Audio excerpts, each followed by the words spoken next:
If you're watching this video, you're here to learn. And as real estate agents, real estate investors, real estate educators, this is something that my wife and I absolutely love doing. So with that being said, in this video, I want to focus on adding forced value. So what that means is you're going to make your money when you make your purchase.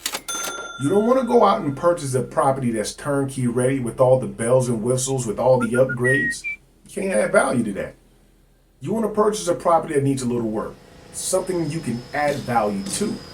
So once you have the property up to par, you use it as an income property. You use it to increase your cash flow.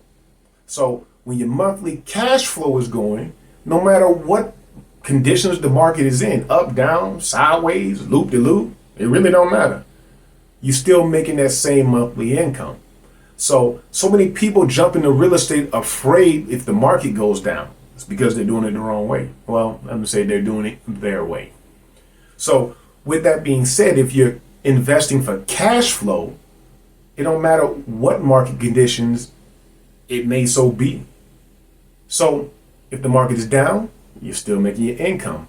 The market appreciates. If you want to, you can sell and get that capital gain.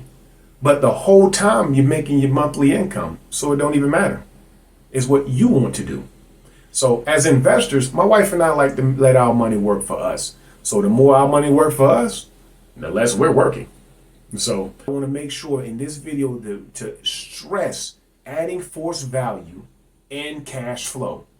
So if you ever have any questions, or if you want to have a conversation, need some help with your real estate goals here in Central Florida, reach out to us.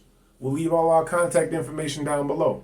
Thank you for rocking with us. Hope to see you again.